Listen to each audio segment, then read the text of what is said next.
Okay. All right.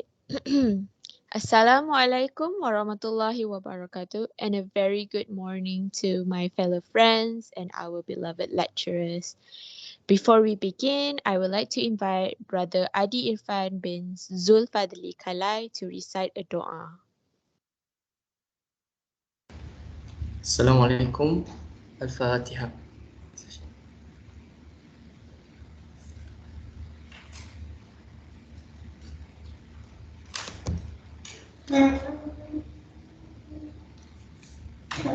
Bismillahirrahmanirrahim. Alhamdulillahi Rabbil Alamin. Wassalatu wassalamu ala ashrafil anbiya'i wal mursalin wa ala alihi wa sahbihi ajma'in. Ya Allah, Ya Rahim, praise to be God, the Lord of worlds. Peace and blessings be upon our Prophet Muhammad sallallahu alaihi wasallam and his companions and for those who followed his example till the judgment day. Allahumma Ya Allah. On this blessed morning, in conjunction with the youth research seminar, we beseech thee and grateful towards you in favor of all infinite blessings to us, your humble servant, to live in safe and prosperous life. We seek your blessing for a flawless progress of this event from the beginning till the end. We seek your guidance to steer clear of events that will determine the progress of this event. Ya Latif, Ya Rahman, please bless us with your tawfiq and hidayah. Please guide student from the Department of English Language and Literature to greatness, peace, glory, and prosperity in this world and the hereafter. Make us a responsible intellectual.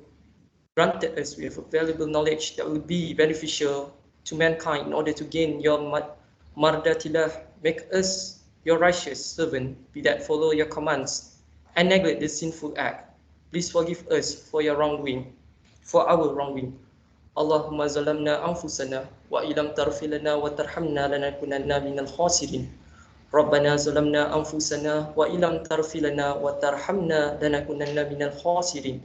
Rabbana atina fid dunya hasanah wa fi akhirati hasanah wa qina azabannar wa qina azabannar wa qina azabannar.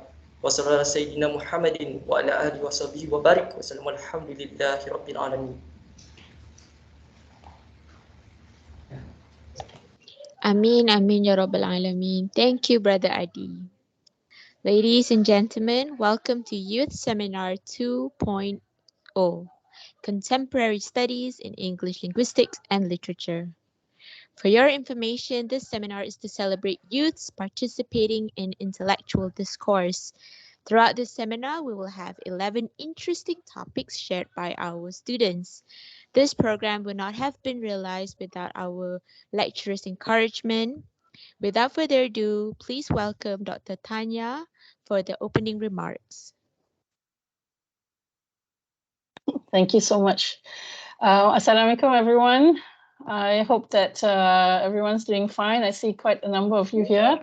So I'd like to thank Dr. Homam and of course the team of organizers for inviting me to this event this morning and inviting me to say a few words, quite impromptu actually.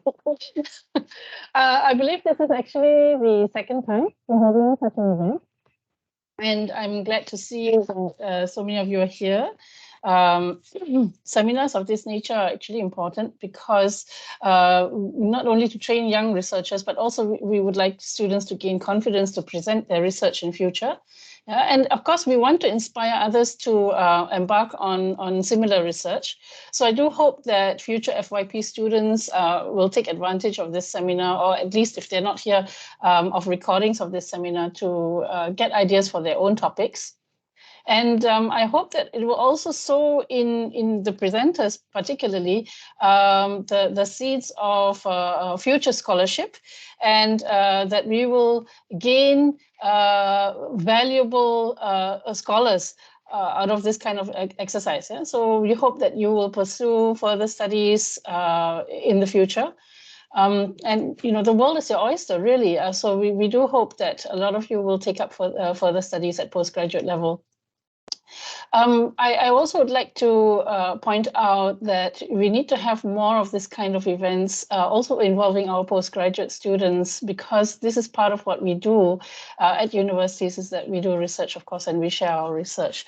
So we're also opening up opportunities for collaboration with other departments, and there's so much that can be done out of events such as this. So I do hope that we will continue to organize this kind of events. So again, to Dr. Homam and his team of organizers, I really, really appreciate the effort that goes into organizing an event such as this. I know it's not easy, and especially it's not easy to convince students at undergraduate level to come out and to share their research. So in advance, for all of you who are going to present today, just like to congratulate you for being brave enough to come out and share your research. And don't worry, we are all students here. We're really going to learn from each other. So there's nothing to be nervous about. I mean, we are all interested in what you have to say.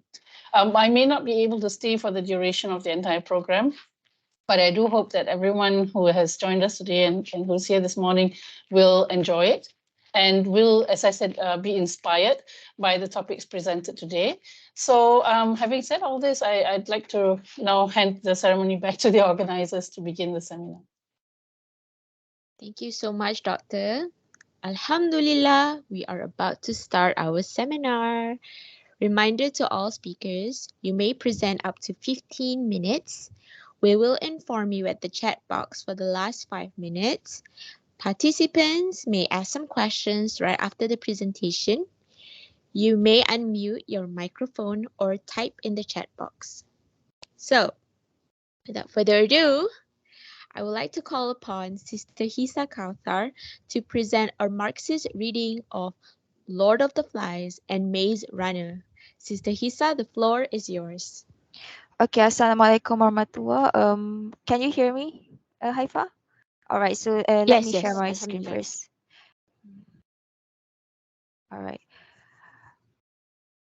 Okay, so can you see my screen? Yes. Okay. Okay, so Assalamualaikum warahmatullahi wabarakatuh, everyone. My name is Hisa Kausar bint Alumanan, and a very good morning to Dr. Tanya, Sir Mazlan, and Dr. Homam. So I will be presenting a Marxist reading of Lord of the Flies and Maze Runner. All right, so I will begin my presentation with the background of the study, followed with the theoretical framework, analysis, and the conclusion. All right, so moving on to the background of the study. So the novels that I am comparing, uh, the novels that I am comparing in my research are Lord of the Flies and Maze Runner. So both are dystopian literature. So Lord of the Flies is the is a dystopian novel in 20th century. Meanwhile, Maze Runner is a dystopian novel in 21st century. So dystopia refers to a pessimistic view of an imaginary place or condition in which everything is as bad as possible. So it commonly tells a story in an imaginary places and times, whether in future or past, under repressive conditions. So, for example, in Lord of the Flies, it features the background of war and its impact to a group of boys who are stranded on the island.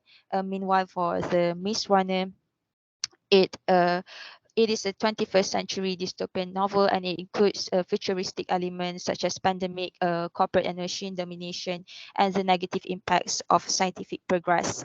So both novels are categorized under young adult dystopian literature, where both embody dystopian discourse such as dictatorship and technological progress, which eventually caused the destruction of humanity. So the features are considered appropriate to be analyzed using Marxist theory.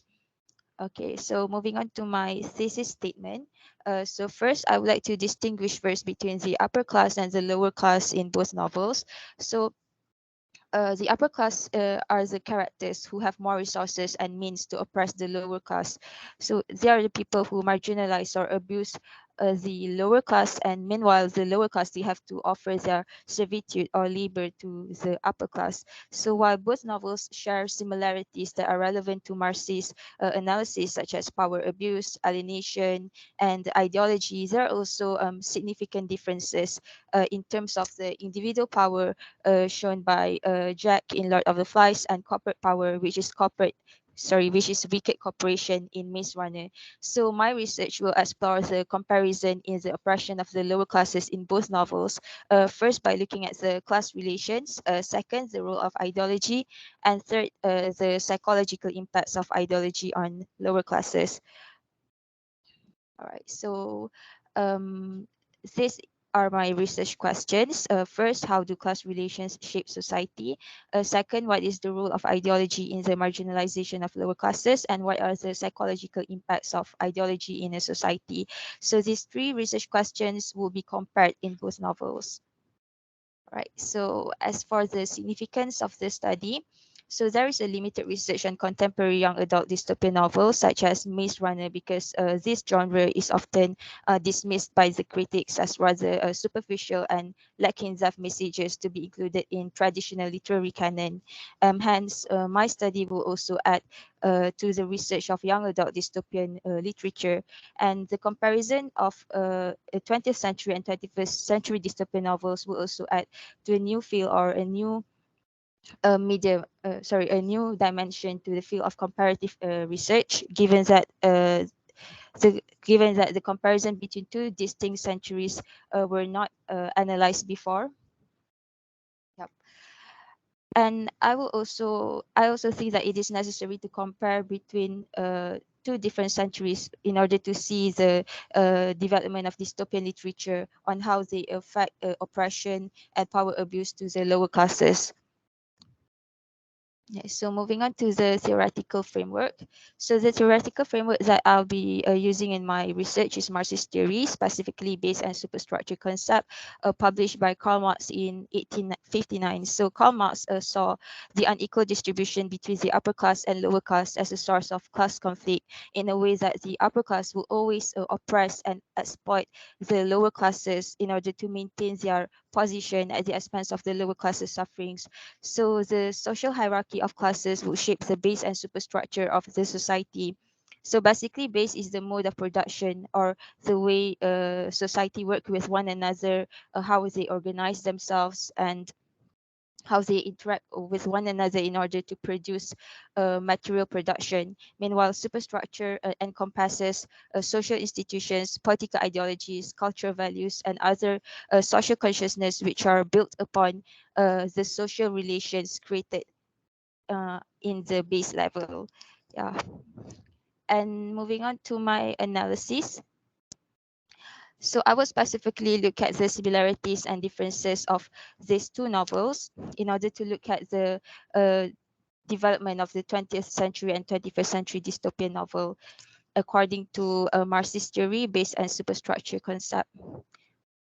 Right. So my first research question is the class relations. So first, I would like to explain about the relations of production. So relations of production means the relationship that people from upper and low classes have to enter in order to produce their material needs. So in Lord of the Flies, Jack used his hunting skills to obtain food, which makes him become the dominant power or the leader among the boys on the island, and he is also able to seize Ralph's position as the previous leader. So this also elevates his social status by marginalizing Ralph, who is the previous leader and who does not have the authority to resist the power of the upper class. And meanwhile, in Maze Runner, the relations of production are formed through the lower class servitude for the upper class, because the lower classes or the glades, they are a group of orphans who are treated as the subjects of the experiments and also the objects of material production, because they have to undergo the maze experiment in order to produce a cure for the flare pandemic. So similarly, there is a class struggle between the upper and lower classes in both novels.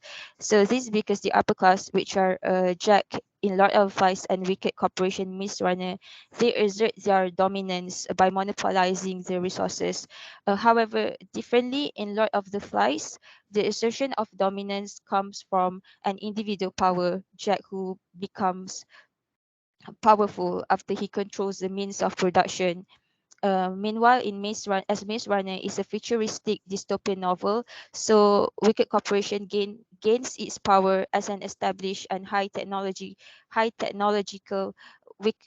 high technological healthcare institution, and is also endorsed by the government. So the corporation has more resources to exploit the lower classes.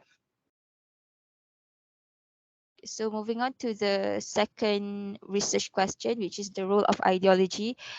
So I posited that ideology abuses the lower class. It is because, according to Klage's 2006, ideology is a set of ideas that exist in a culture with a basis of political or economic theory. So it shapes social consciousness, which is how society thinks and behave, and it is also regarded as a part of the superstructure. So similarly, the ideologies generated by the upper class in both novels are oppressive in nature. Yet the difference could be seen in Jack's totalitarianism in Lord of the Flies compared to Wicked Corporation authoritarianism in Maze Runner. So Jack is symbolic to a totalitarian because he is an individual who controls everything on the island. Meanwhile, as Maze Runner is a 21st century dystopian novel, it is an authoritarian institution which is backed by the government to exploit a group of orphans in order to undergo the maze experiment. So moving on to the third research question, which is the psychological impacts of ideology. So for this section, I will be comparing how ideologies shape the lower classes' mindsets and beliefs in both novels. So similarly, the lower classes in both novels experience false consciousness, which is the inability to recognize the upper class mistreatment or the upper class oppression. So this perpetuates an exploitative system because the lower class will remain oppressed. So in Lord of the Flies, the boys who follow Jack's lead are symbolic to the oppressed people who experience false consciousness because they regard Jack as a competent leader or the savior who provides them food and who provides them safety. Although he clearly abuses his power by killing Simon and by stealing from Ruff's camp.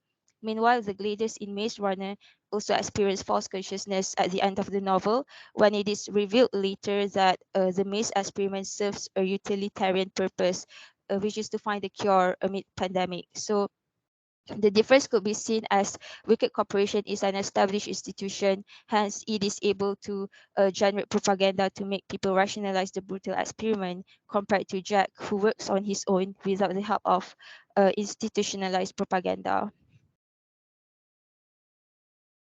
So, in conclusion, this study analyzes the oppression faced by the lower classes, which occurs in three aspects. First, in the base level, which is the relations of production, where people work with one another. So, this is also where the unequal relationship between the upper and lower classes occur, because the upper class will continuously oppress or exploit the labor of the lower class. So, the exploitation that occurs in the economic base will also shape a certain kind of ideology, which is also a part of a superstructure. So ideology fashions a certain kind of behavior, mentality, and mindsets in favor of the upper class, and it also causes negative psychological impacts towards the lower classes, which is false consciousness. Thus, the lower classes, they will not recognize themselves as alienated subjects in the oppression. Eventually, ideology also allows the chains of oppression where the lower classes will remain oppressed due to false consciousness, and the upper classes will maintain powerful in the society. So overall, both novels show the portrayal of oppression to the lower classes despite being written in two different centuries. So this shows the relevance of Marxist analysis as a social and literary criticism in dystopian novels. So I guess that is all from me, and I will pass to the MC. All right. Thank you so much, Sister Hisa. That was very interesting. I didn't know you can use Karl Marx theory. So, learning new things. Okay. Next, please welcome Sister Nur Shazwina to present her work, Error Analysis on Undergraduate Thesis in IIUM. All right. Can you hear me?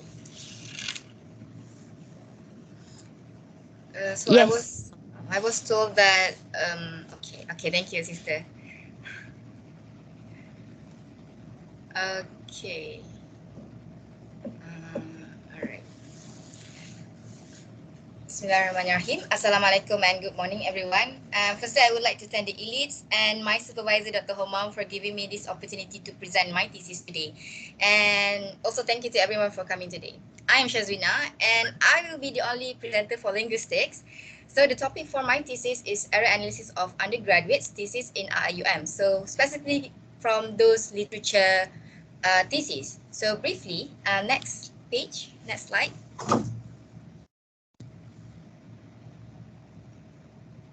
Okay. Okay.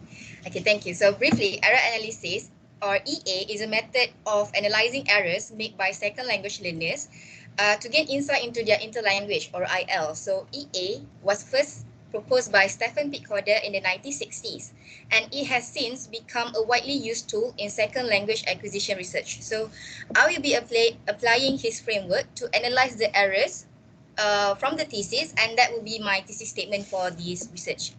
So next slide, I will talk about my research objectives.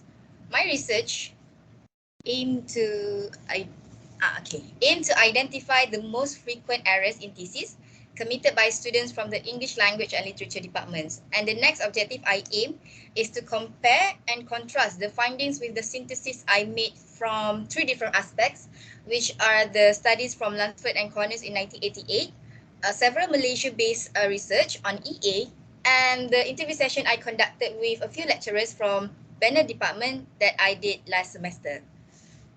All right, next.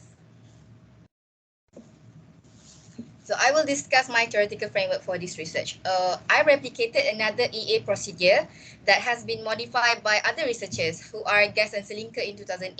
So there are 6 stages altogether that include collecting data, identifying, classifying, quantifying, analyzing, and correcting errors. So I will compare my results with the synthesis that I mentioned earlier, which is from the 3 aspects. Next. So I will proceed to the findings and discussion. Next. Okay, thank you. So for the methodology part of my research, I have 7 samples altogether of the theses from undergraduates in IUM, specifically those from literature again, who had taken ENGL 4998 in semester 2, 2021 and 2022. So this error analysis only focused on the last chapter of the thesis, which is the discussion and conclusion writing. So the justification behind this is because previous studies mostly focus on abstracts and introduction. So it will be insightful to see if there are more errors conducted or committed in the final part of the academic papers. So from the 7 samples, I managed to identify 360 errors altogether. And as you can see from the slides, I tabulated my data into 10 categories of errors. And I will focus on the first 5 and briefly discuss the other 5 if I have the time. Okay, next. The first one is word choice. It is incorrect usage of words that might seem okay on the first read, but there are subtle differences in terms of degree of the context.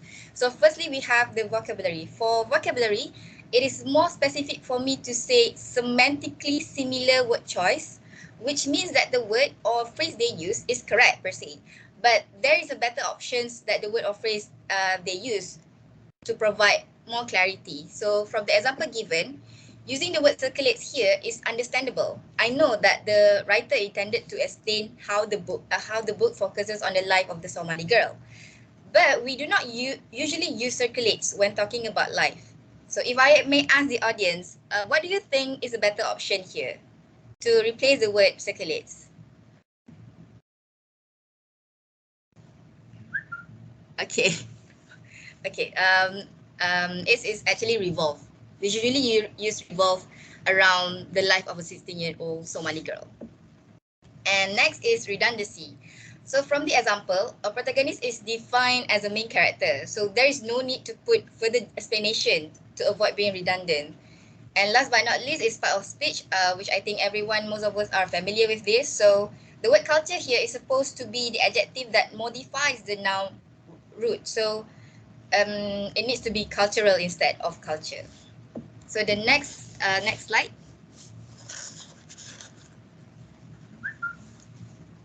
The next slide is on punctuation.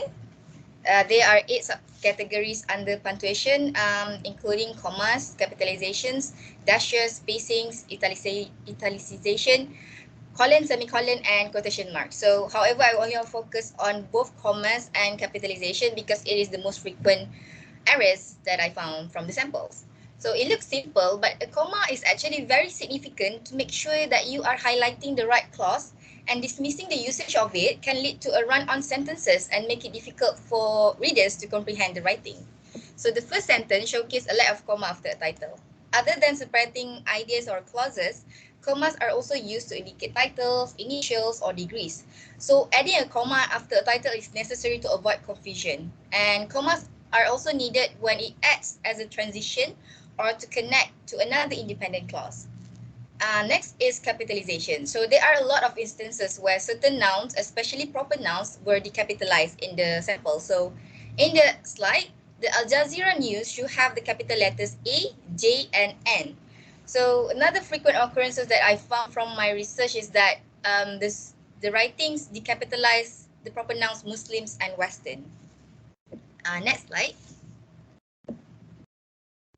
So the following category is verb errors. So there are 3 subsections under verb, which are auxiliary verb, to be verbs, and tenses.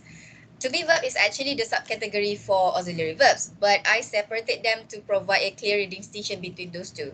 So firstly, auxiliary verbs are helping verbs that are used with a main verb to express tense, mood, or voice. So it does not have a complete meaning on its own, but they are used to help the main verb to express its meaning. So from the example, the auxiliary verb had is used for the verb concentrated, and it is grammatically incorrect. Had concentrated is a past perfect tense used to talk about an action that had happened before another past actions.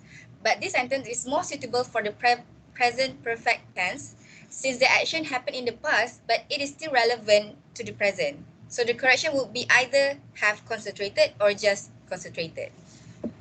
The next one is to be verb. So to be verb is a verb that expresses existence, location, or state of being. So the to be verbs are be, am, is, are, was, were, and been.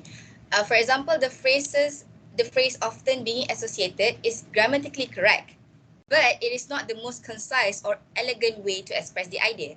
So the phrase uses the present participle being to indicate that the action of being associated is happening repeatedly or regularly. However, the phrase could be more concisely expressed by simply saying often associated. And lastly is tense. Tense is a grammatical category that indicates the time of an action or event. The phrase has been focusing is inaccurate since the study is completed.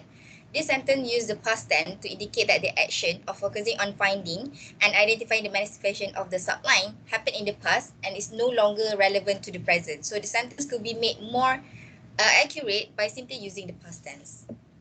Moving on, we will proceed to prepositions on the next slide. So a preposition is a word. Next slide. Thank you. Sorry.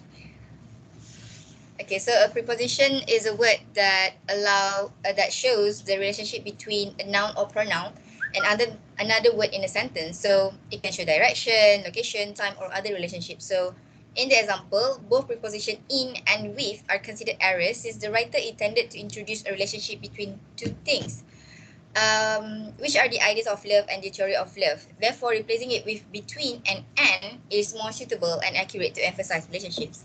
And last one is the fifth error on the next slide is plural and singular markers. Next slide. Okay, thank you.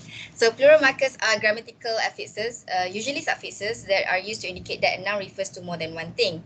And singular markers, on the other hand, are used to refer to a noun that refers to only one thing. So in the first sentence, the teaching should be plural since there is more than one teaching in Islam. And for the second sentence, research, I think is the previous slide. This one slide before this. Okay, thank you. So So the teaching should be plural since there is more than one teaching in Islam. And for the second sentence, research is an uncountable noun, which means that it does not have a plural form. So the correction for this sentence would be simply previous research. Next, I will present briefly about the other 5 common errors, which are article, pronoun, ambiguity, adverb, and SVA. So very quickly, articles, both definite and indefinite articles, should be used correctly to provide clarity. So from the sentence, a definite article the should be included in the theory that has been used in the study. So since this is the conclusion part, the theory should be known by the readers at this point. Next, pronouns. The pronouns it should be replaced with they since it refers to research questions.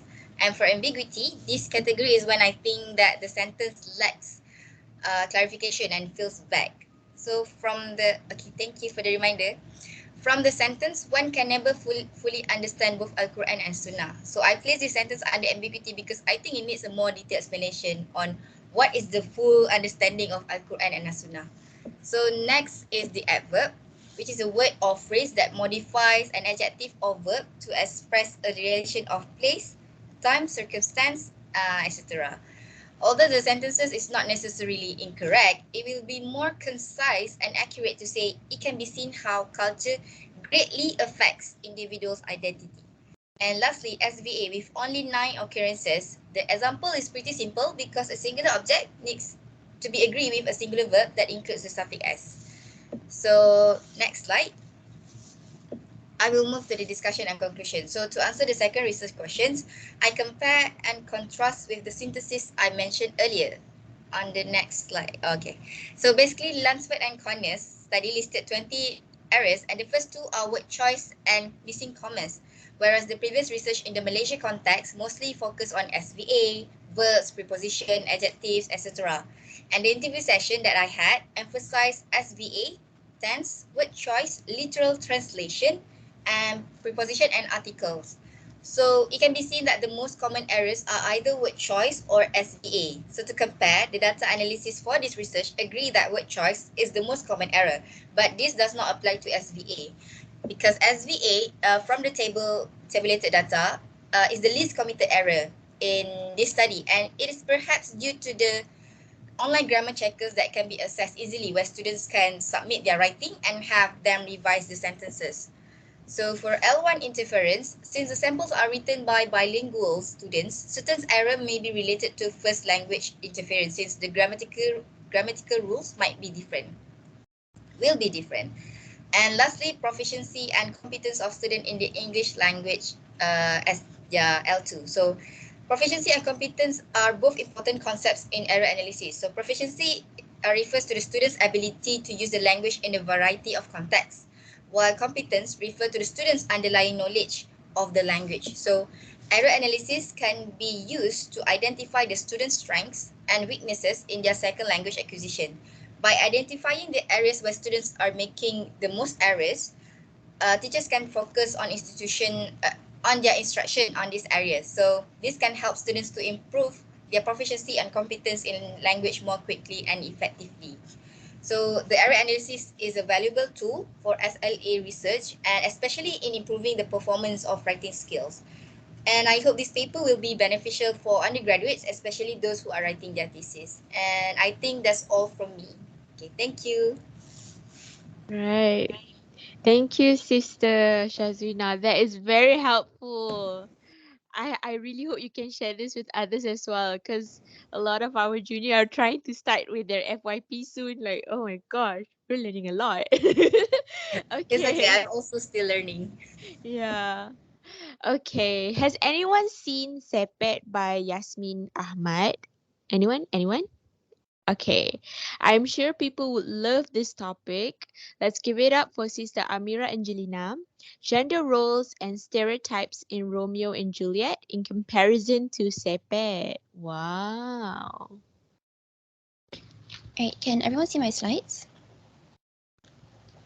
Yes. Right, okay. So, Assalamualaikum. First of all, I would like to thank our FIP coordinator, Dr. Homam, and the organizers for giving me the chance to present my thesis in this seminar. My name is Amira Angelina, and I'll be presenting my research on the topic of gender roles and stereotypes in Romeo and Juliet in comparison to Sepet. So to give a brief overview, I'll be first introducing the topic, then going to the theoretical framework, the analysis, and lastly the conclusion. Now, art has the power to bring to light social issues and make social changes or call for a social reform in the system, as can be seen in Shakespeare's works. And his plays especially are considered by many to have a lasting cultural impact on many parts of the world. So his works tend to give a new voice to women by portraying many of his female characters in positive light, bringing attention to the social issues that existed during his time.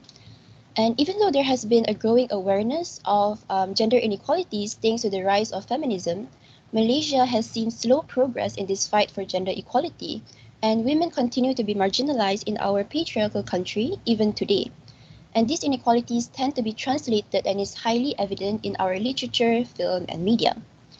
So this then begs the question, how much of the patriarchal values during Shakespeare's time still persist in contemporary Malaysia and how much of this has changed? So because of this, I've decided to do a comparison in the gender roles and stereotypes of two works that were created in a completely separate time and space, but has a similar concept or theme of star-crossed lovers. So the first is Romeo and Juliet that was first performed in 1597 in Elizabethan England that tells a tale of two teenagers from feuding families who fall in love at first sight, eloped, and then later ends in their death. Similarly, Sepet, a 2005 Malaysian film by Yasmin Ahmad, also shares this same theme of a forbidden romance between two teenagers of opposing families, but this time it is due to their race as a Malay and a Chinese, and it also ends in tragedy. So both Shakespeare and Yasmin Ahmad's works are known to challenge the stereotypes and the societal norms, which is why I've chosen these two works to study. So my research aims to first study the gender roles and stereotypes assigned to the characters in Romeo and Juliet and Sepet in relation to their age, and second, to analyze the way masculine and feminine traits are defined and portrayed in both works, and lastly, to compare the representation of genders in Romeo and Juliet and Sepet. But why is this study important and how does it benefit academia? First of all, it is important to address the prevalent issue of misrepresentation of genders due to the way that it has the power to influence society's perceptions of reality, which can affect the dynamics between different genders and contribute to this cycle of injustice. And therefore, this research attempts to fill the gap in the field of cross-cultural gender studies that compare different forms of entertainment in Malaysia and Western countries, which can help in providing a framework for future researchers who intend to conduct similar studies. In addition, this may also add to the limited body of knowledge on analyzing films as literature, which differs from the usual study of literature that only primarily looks at texts, such as novels, short story, or poems.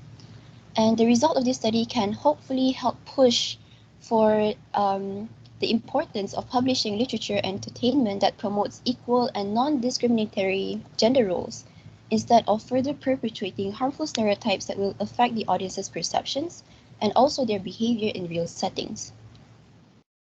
So for this study, I'm using the feminist lens and the transactional reading theory as the foundation. The feminist theory, specifically post-structuralist feminism, aims to deconstruct the gender stereotypes to come up with an alternative that is more non-discriminatory for both men and women. Transactional reading theory, on the other hand, falls under the sociocultural theory, which explores human behavior and development. And this framework argues that culture is constructed based on the perceptions and the thoughts of the people, which in turn reflects in their understanding of the world and affects their real-life behavior. And therefore, in studying gender roles and stereotypes encoded within the two works, it is important to use the feminist lens in conducting a content analysis by analyzing the implied meanings enriched within the dialogues and the roles that the characters play, as this lens provides a foundation in studying the differences between the two genders in various aspects. And these implied meanings that will be identified in the analysis may also act as a symbolic interpretation of the two different cultures' view regarding important concepts such as gender roles, gender stereotypes, masculinity and femininity, and age. So for the analysis, I have divided I have divided it into two parts, with the first being the comparison of gender roles and stereotypes between the female characters, and the second part on the male characters. So let's first look at the female protagonists with Juliet from Romeo and Juliet and Orchid from Sepet. Both characters share various similarities as they are the only daughters of their family and they're both considered beautiful, which is what makes the male protagonists in both works fall in love with at first sight. So due to this, they fit into the stereotype of women needing to be physically attractive to be desirable to men. They both also fit the stereotype of women being too emotional, as Juliet cries non-stop after Romeo's banishment, and Orchid is also seen crying when she is worried about Jason, the male protagonist who disappeared. Yet the two of them prove that being emotional does not mean that they are weak or any lesser than men, as they portray their strength through their intelligence. And both Juliet and Orchid are highly opinionated, which are two traits that are considered masculine in both societies. So this is what contributes to their assertive and direct nature, and this is the opposite of what's expected of a woman, as both of them take action and stand up for themselves. However, while Juliet is brave enough to stand up against her own father, Orchid is still seen to be obedient to her father. And lastly, both societies expect women to remain chaste and modest, and this is where the two characters differ because Juliet deviates from this by kissing Romeo on their first meeting, while Orchid conforms to the gender roles by refusing all sexual advances, even from the male protagonist. As for the older male female characters, however, they have more differences in terms of their conformism in the gender roles, especially as a wife and a mother. So both societies expect women to be obedient wives, and Lady Capulet, Juliet's mother, is a strong representation of this. While Orchid and Jason's mothers deviate from the norms as they are more assertive and can talk back to their husbands. However, both works have the recurring theme of women's choices in partners not being respected by their societies. And Juliet is forced to marry Paris with no regard to her personal choice, while Orchid's mother also faces the same issue with her own father, but there seems to be a change in this as Orchid gets more support from her mother in her choice of lovers. Another similarity is that both female families also have a house servant, Juliet's nurse and Orchid's katyang, and these two characters are women who work as domestic servants. So while domestic work is still seen as a feminine job, there has been a change in the relationship between the employers and employees as Malaysia does not have as big of a social gap or an emphasis on social status. Now, what about characters? So both the male protagonists are romantics and they tend to express their love for the female protagonist in a rather poetic language, with Jason himself enjoying poetry. And this is against the gender expectations in both societies as these were considered to be more feminine due to their emotional nature. Both of them are also more passive in character, especially in comparison to their female counterparts, making them come off as rather timid or cowardly when men in both societies were expected to be strong and assertive. However, Jason is seen to be more loyal than Romeo as he patiently waits for Orchid for years, unlike Romeo, who very easily falls for Juliet despite having claimed to be madly in love with Rosaline. Either way, both Jason and Romeo fall in love at first sight, and this highlights their association of love with physical beauty, which further perpetuates the expectation of women to be physically beautiful to be loved. And Romeo even objectifies and reduces women to the purpose of childbearing and serving men, though this is not seen in Jason's character. In addition, both male protagonists are also against violence that was very common among the men in both societies. Yet, Jason is the only one to stay true to his principles as he refuses to use violence even as self-defense when being confronted by gangsters, unlike Romeo who caves in to his intense anger, resorting to violence to exact revenge for the death of his friend. And as for the other male characters, a common issue addressed in both works is the sexualization of women, and this is seen mainly among the younger men in Romeo and Juliet like Mercutio, Samson, and Gregory. However, for Sepet, it is seen among both the younger and the older men of both the Malay and Chinese race, though the younger Malay men, Johari and Izwan, go as far as to sexual assault and harass Orchid. Violence is also a common issue in both works, and almost all of Romeo and Juliet's male characters conform to this. Even Benvolio and Romeo resort to violence to fight violence. So for Sepet, however, it's mainly only seen in older Chinese characters like Jimmy, a gangster, and Jason's father who violently abused his wife. But the younger Chinese men seem to be really against this violence. And despite all the similarities, one of the biggest differences is in the role of husbands and fathers as the leader of the household. So Lord Capulet, Juliet's father, conforms to this as he is authoritative. He makes the decisions for Juliet without caring for her feelings, but Orchid's father deviates from this as he has a close and loving relationship with his daughter and gives her advices instead of demanding Orchid follow his decisions. So, in conclusion, what can be summarized is that the male and female protagonists of both works have both feminine and masculine traits, portraying a clear defiance in the gender roles and expectations placed on them. And furthermore, both works portray similar gender roles and expectations despite them being from two completely different countries and are 4 centuries apart. But there are also minor changes, especially in the rights of women, like women getting education, and also in their family relationships that seem to be much closer than Romeo and Juliet. So what's important to note is that while Romeo and Juliet appears to have some influence on Sepet due to their similarities, Sepet also has its own originality by making innovative changes in bringing to light issues of racism that was highly prevalent in Malaysia and also the discrimination and abuse of women. So that is all from me. Thank you. Thank you, Sister Amira. That was so cool how you incorporate uh, these two media, from a movie and a play. That's really interesting. Okay, next, I would like to invite Sister Nadia Latifa for an archetypal archetypal reading of the Arabian Nights. Oh dear. It seems like Sister Nadia has a bit of technical issues, so we will proceed with the next presenter instead. The next presentation is about a Marxist reading of Hunger Games. Yeah. Please welcome Sister Nurul Awatif Hadini. Can you hear me? Yes, sister, we can hear you. Thank you. So, Assalamualaikum everyone and good morning. I'm Nurul Awatif Hadini binti Aziz.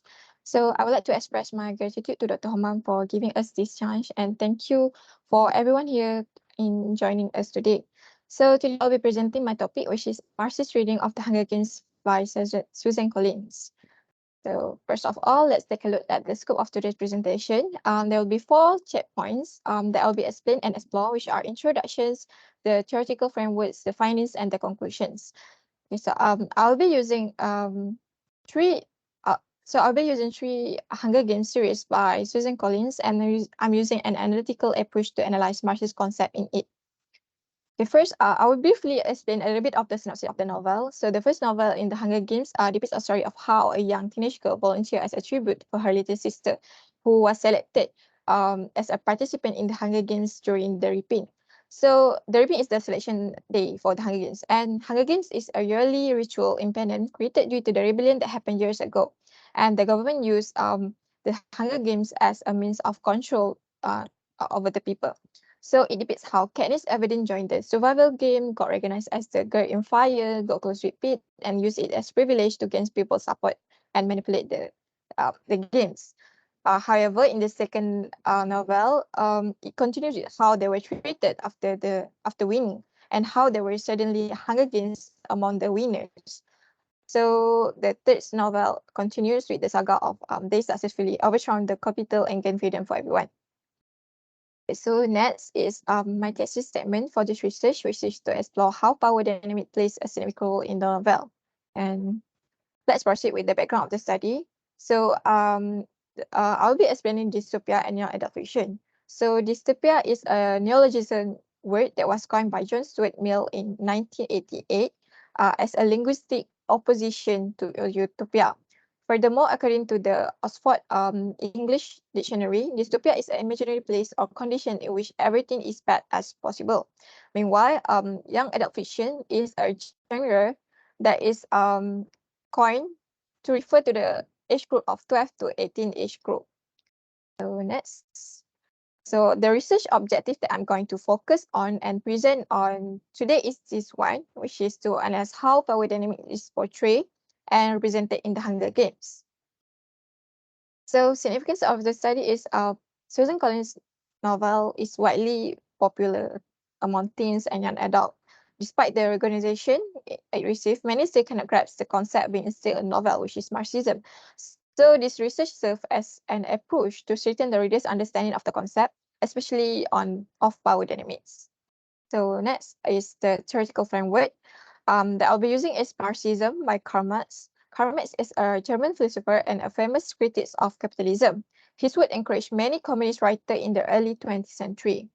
And to proceed, Marxism is one of the many theories that Marx have developed over his political years. The theory mostly covers the aspect of social classes, which is the bourgeoisie and the proletariat within society. And there are two social classes that is common in Marxism, which is the proletariat and bourgeoisie. Proletariat is the working class in the lower rank that works for the people in the higher class, and the bourgeoisie is the higher class um, that tends to have control over the means of production. And to put it simply, the proletariat is the working class under the bourgeoisie, and where they offer their labor, meanwhile the um, higher class about their labor with minimum wage or without any wage at all. So to further indulge in the topic, I'll be using the concept of power dynamics under Marxism. It can be referred to as a various form and different types of power that exist within this word. Power is the essence of control an individual or organization have over other things such as humans, material resources, and knowledge. It can be power from the perspective of wealth, age, caste, gender, race, and so many more. And it can also, I mean, sorry, there are three types of power dynamic. The first one is visible power, as I in the slide. The second one is hidden power, and the third one is invisible power. So by using this theory, I hope to analyze the power dynamic portrayed within the trilogy novels that affects people, behavior, and their psychological belief. So moving on, I'll be focusing on, as I mentioned, I'll be focusing on the analyzing how power dynamics are portrayed, right? And to do that, I will explain two subpoints as the analysis for the research objective. Okay, so the first one is power abuse by government. For this one, it was clear that the concept is visible power. In the novel, The Hunger Games, in the novel, The Hunger Games, the power dynamic is mentioned through the variety of mechanism, which includes the which includes the government, media, and also the ideology imposed on the people. So the novel portrays significant difference in power between the upper and lower classes, and in this context, power is depicted as an ability to control resources. So by controlling the resources and putting a restriction on how to access it, the government gains the power to control the people. Thus, it is categorized under the visible power, under power dynamics. Okay, so to continue, I mentioned that there are three mechanisms used to maintain the power dynamics in the Hunger Games, which are government, media, and also ideology. So in this case, government is especially a uh, vital tool of the ruling. It is used to enforce laws that protect the wealthy interests and suppress the working class opinion. So the government is also the key to how operation keep going on for years in Panem. And next, the media. So the media is also used to maintain the power of the government authority. This is shown through the act of um, um, the government in Panem or in the Hunger Games using technology such as drones and hologram to showcase or broadcast the situation inside the Hunger Games throughout Penance. So by doing that, they managed to instill fear inside inside inside the district peoples of Penance. And last but not least, the ruling power ideology was also forcefully imposed upon the district people through the media and the consequences of opposing. The ideology consists of system of belief that justify the existing social order, which is the proletariat and bourgeoisie, the difference between them, and made it seem natural and inevitable that they were divided into two social classes. For example, they justified the Hunger Games as the consequences of past rebellion and a tool to maintain peace among the citizens. So it is apparent how the government abused its power and resources to control the people. Okay, moving on. The second subpoint is power of the district people. So the extreme and excessive exploitation of the lower class affects how the citizens of penance react or behave toward the exploitation. This represents the possibility for collective actions, unity, and the ability to affect societal changes. The power imbalance and the injustice caused an uproar among the Swedish people as they started to gain control over their wisdom and the idea of freedom. Like they gained their own freedom to think of what's good and bad for them. And they realized how impactful power can be through the symbol of Katniss as the mockingjay or as the symbolic representation of resistance and started to rebel one by one. So, and due to that, the power of unity is achieved, which and this fall under the hidden power that are brought by Katniss Everdeen as a symbol. So the next one is invisible power, where Katniss' actions subconsciously affect and influence the people to fight for themselves. For example, there's a scene where Katniss shoots an arrow to the Doom Center in the Hunger Games, which marked the start of District 13 plans to overthrow the capital. So from there, they managed to influence most of the district people to join them for to rebel and to overturn the capital. So, um, however, by the end of the story, President Coin, which is the leader of District 13, is depicted as abusing her power as well, despite advocating to fight for people. Because in order to achieve what she wanted, which is she said for the people, she was willing to sacrifice anyone, including the innocent people. So this shows that power can corrupt anyone holding it if it is not used properly, if it not used properly or control wisely. So to conclude, the power is significant tool for gaining control over the people and resources.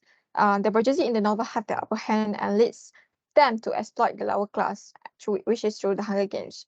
Like because they have the power and the means to control the people, they are not using it wisely. And the and due to that, because exploitation and the excessive amount of differences, the proletariat receive differences in treatments the proletariat receive, it caused them to rebel against the upper class and fight for their freedom through rebellion by the end of the novel. So I guess that is all from me. Thank you for listening and have a nice day. All right. Thank you, Sister Nurul.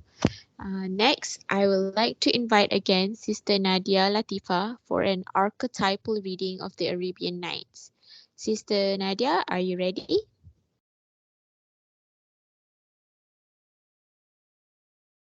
Okay.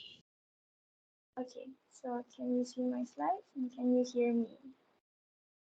Yes, we can hear you and we can see the slides. Alright, okay, so Bismillahirrahmanirrahim. Assalamualaikum warahmatullahi wabarakatuh. My name is Nada Latifah and my thesis is an archetypal reading of the Arabian Nights. Sorry if I'm looking off screen a lot because I'm using two devices right now. Sorry for the crash earlier as well. So this is an overview of what I'll be talking about today. The first half of this presentation will be about points 1 through 3, and the second half will consist of points 4 to 6. All right, so moving on straight into the background. So the Arabian Nights, or the 1001 Nights, is a patchwork of Middle Eastern tales told by Scheherazade to King Shahryar. It's generally said to be compiled during the Abbasid Caliphate, which is traditionally dated to be around the 8th to the 13th century. So the frame story of Scheherazade and Shahryar generally goes like this. King Shahryar discovers that his wife has been unfaithful, so he starts treating infidelity as the inevitable fate of all women. And so what he does is he goes on to order his vizier to provide him with virgins for him to marry and then execute the next morning to avoid further dishonor. When the vizier eventually, of course, just cannot find any more virgins, his daughter Scheherazade volunteers herself.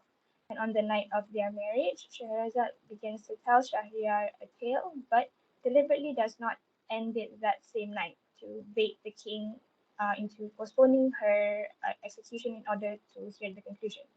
So she does the same thing the next night and the same thing the night after, and this goes on for 1,001 nights. The tales she tells in this framework effectively become stories within stories. So the picture below included in this slide is an illustration, I suppose, like a visual representation of how the stories are embedded within each other. So an interesting thing about the Arabian Nights is its incorporation of real life historical figures as characters. One such character is Caliph Harun al-Rashid. Uh, he's he happens to be like a recurring protagonist in the stories, and he's frequently depicted in the stories as a wise and just ruler who upholds the law and uses his power to right wrongs and bring peace. He appears in several tales as a major character, three of which I've highlighted here.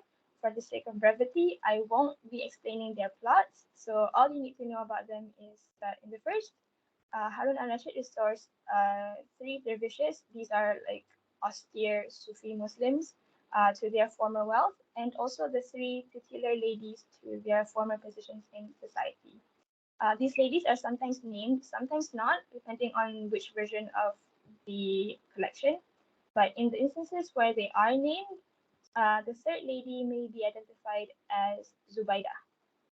And the second tale, the tale of the three apples, this is a murder mystery involving a dead girl and a misunderstanding around three apples. And Harun al-Rashid's conscience won't allow him to let the dead girl's killer go free, which highlights his philosophy of justice. And in the third, and also the fourth, I suppose, these two are different stories, but they both involve the same incident with a jealous Zubaida drugging Kutul Kulub, who is Harun al-Rashid's concubine, while her husband is out hunting. Then she places Kutul Kulub in a chest, and then she tells Harun al-Rashid that she has died. So these aspects of Shahryar's and also Harun al-Rashid's characters that I've touched upon will be used to explore their characters in comparison to each other in my analysis, which brings me to my thesis statement, which is that the frame story of the Arabian Nights delivers its transformative message through the juxtaposition of archetypal binaries as represented by the characters of Shahryar and Khalif Harun al-Rashid. In simpler terms, this means that my objectives with this study is to first explore how Shahryar and Harun al-Rashid are opposed to each other as archetypes of the king, and second, to analyze how juxtaposing Shahryar and Harun al-Rashid as archetypal binaries delivers the Arabian Nights theme of transformation. So, the significance of my study would be to mainly foreground the archetypal themes exhibited in the Arabian Nights and also to contribute to the literature centering around the role of archetypes in the form and also the meaning of the Arabian Nights. So the structures I've used to support this my theory of in this study is of course mainly the Jung's archetypes, but specifically the theory of the king archetype in the book King, Warrior, Magician, Lover by Moore and Gillette 1990. So the theories explained and elaborated in this book that I used in this study is mainly about the duality of the king archetype. Another theory that another structure I suppose I'm using to as a theoretical framework would be the theories of conflict and transformation, which I've used to analyze how the juxtaposition between Shahriar and Harun al-Rashid is the catalyst for the character and setting transformation in the frame story, right? So moving on into the analysis. So the fundamental responsibility of the archetypal king is to be the source of order and generation to their realms.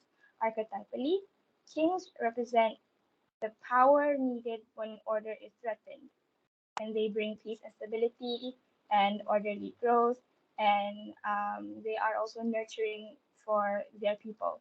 The king cares for their whole realm, and they are the steward of human society. A king's duty is generally to provide, with whether that be peace or sustainability, and the the realm hinges upon the king's ordering and generative power. And so, my analysis would be comparing Shahriar and Harun al-Rashid, and see how they are opposed to each other as the king archetype. Essentially, the summary of this analysis is that Harun al-Rashid represents the king archetype in its fullness, and Shahriar will represent its shadow form. So what this means is that because like the power of the king archetype cannot be tied to the fate of an impotent mortal, and Shahriar's impotence and just general failure of as a king is seen even before his tyranny began. Like the quoted passage here and at the top there is Shah is Shahriar's brother's response to infidelity actually, but they both agree to flee their palaces in betrayal because of their wives cheating on them, and abandon their post and their people. So essentially, Shahriar betrays his social responsibility and therefore his entire society for a highly personal cause. And even before he manifests as the shadow archetype, which I'll try to explain if I have try to explain later.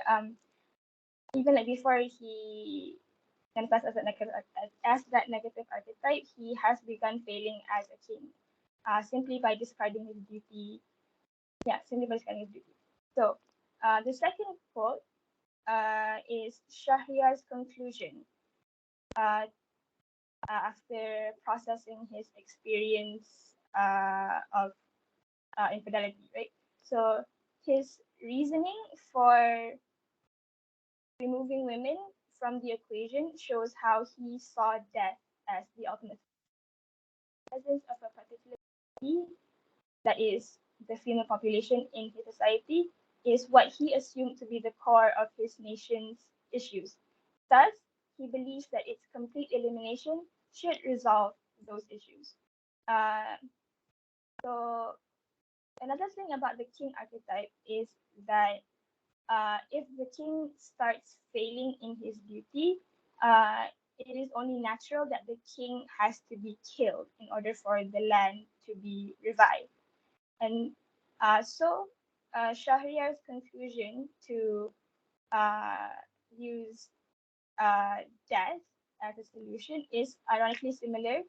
It's like an ironically similar reasoning to the death of the archetypal king, and this is where Shahriar's flawed identification with the king archetype stands out, because he had failed to realize,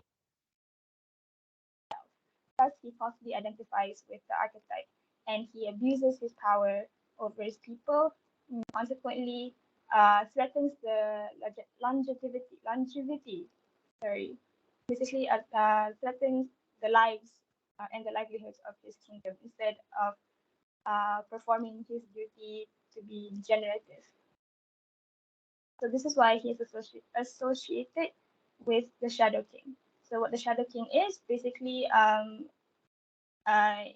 is that it's the negative manifestation of the king archetype, where a king is meant to be generative. The Shadow King is the exact opposite. They are destructive. So in comparison to Harun al-Rashid, so these quotes are evidence of his, for lack of a better word, his success as a leader. The character of Harun al-Rashid stands as a mirror to Shahryar. So,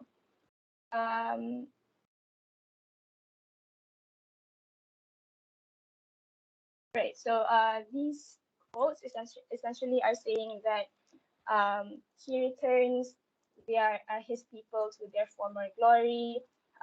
He highlights, or like he emphasizes justice in his reign, and he also highlights the way that fate might punish but also reward people. So this is how he emphasizes justice and wisdom in his rule. And Scheherazade uses his character as like a parable or like a moral for, he serves as like a message to Shahryar to have mercy on his people. And so like Harun al-Rashid stands, or like is Scheherazade stand in for the archetypal king, and she tells his stories in hopes of enjoining Shahryar towards reformation and transformation.